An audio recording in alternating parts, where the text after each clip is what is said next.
علامہ محمد اقبال کی یہ نظم و شفاخانہ حجاز ان کے مجموعہ کلام بانگ درا سے لی گئی ہے۔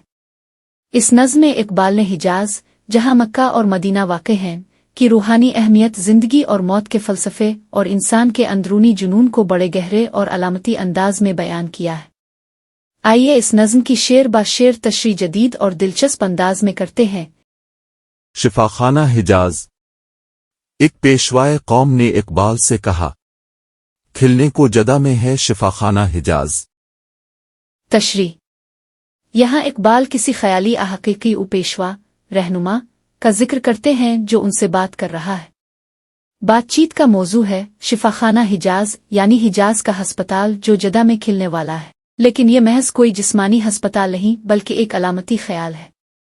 حجاز جو اسلام کا مقدس سرزمین ہے، یہاں شفا، روحانی سکون کا مرکز بننے کی بات ہو رہی ہے۔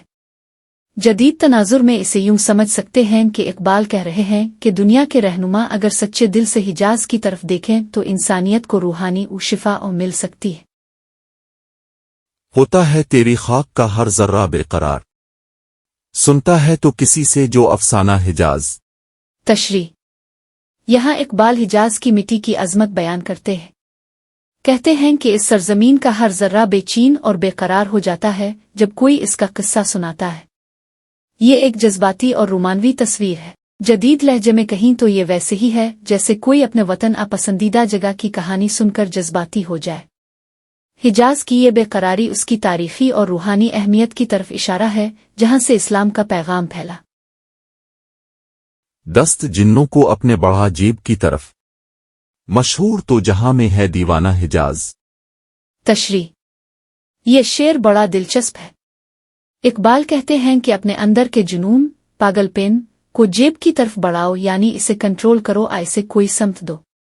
کیونکہ حجاز کا دیوانہ تو پہلے ہی پوری دنیا میں مشہور ہے۔ یہاں وہ دیوانہ حجاز، ان سے مراد وہ عاشق ہیں جو اس سرزمین سے عشق کرتے ہیں۔ جدید انداز میں اسے یوں دیکھیں کہ جو چیز آپ کو پاگل بنا دے اسے اپنی زندگی کا مقصد بنا لو۔ حجاز کا جنون تو عالمی سطح پر اپنی شناخت رکھتا ہے۔ دارالشفا حوالی لبتھا میں چاہیے، نبض مریض پنجہ عیسیٰ میں چاہیے۔ تشریح۔ یہاں اقبال اپنی خواہش بیان کرتے ہیں کہ شفا کا گھر دارالشفا وادانتہا مکہ کے قریب میں ہونا چاہیے اور مریض کی نبض کو حضرت عیسیٰ علیہ السلام کے ہاتھوں میں ہونا چاہیے جو شفا دینے والے پیغمبر کے طور پر مشہور ہے۔ یہ ایک گہری روحانی مانگ ہے۔ جدید تناظر میں یہ کہہ سکتے ہیں کہ اقبال ایک ایسی جگہ اور ایسی شخصیت کے متلاشی ہیں جو انہیں مکمل سکون اور علاج دے سکیں، جسمانی بھی اور روحانی بھی۔ میں نے کہا کہ موت کے پردے میں ہے حیات، پوشیدہ جس طرح ہو حقیقت مجاز میں۔ تشریح۔ یہ شعر فلسفیانہ گہرائی رکھتا ہے۔ اقبال کہتے ہیں کہ موت کے پیچھے زندگی چھپی ہے جیسے حقیقت عارضی دنیا مجاز کے پیچھے چھپی ہوتی ہے۔ یہ ایک بہت جدید اور یونیورسل خیال ہے کہ جو دکھائی دیتا ہے وہ سب کچھ نہیں، اصلیت پردے کے پیچھے ہے۔ سائنس کے نقطہ نظر سے بھی اسے یوں دیکھ سکتے ہیں کہ موت ایک تبدیلی ہے، خاتمہ نہیں۔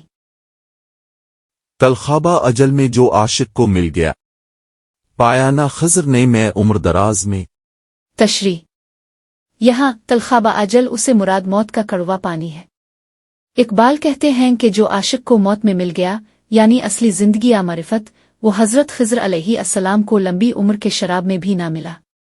جدید لفظوں میں یہ ایک گہری بات ہے کہ کبھی کبھی مختصر لیکن معنی خیز زندگی لمبی لیکن بے مقصد زندگی سے بہتر ہوتی ہے۔ اوروں کو دے حضور یہ پیغام زندگی، میں موت ڈھونڈتا ہوں زمین حجاز میں۔ تشریح۔ اقبال کہتے ہیں کہ زندگی کا پیغام دوسروں کو دے دیں، میں تو حجاز کی سرزمین میں موت کو تلاش کرتا ہوں۔ یہ موت کوئی منفی چیز نہیں بلکہ ایک اعلیٰ روحانی منزل ہے۔ جدید انداز میں یہ کہہ سکتے ہیں کہ اقبال کہہ رہے ہیں زندگی کے شور میں سب بھاگ رہے ہیں لیکن میں اس سرزمین میں سکون اور اختتام کی تلاش میں ہوں۔ آئے ہیں آپ لے کے شفا کا پیام کیا، رکھتے ہیں اہل درد مسیحا سے کام کیا۔ تشریح۔ آخر میں اقبال کسی سے، شاید نبی کریم صلی اللہ علیہ وسلم سے مخاطب ہو کر پوچھتے ہیں کہ کیا آپ شفا کا پیغام لے کر آئے ہیں، اور کیا درد مند لوگ مسیحا شفا دینے والے سے کوئی امید رکھتے ہیں؟ یہ ایک جذباتی سوال ہے۔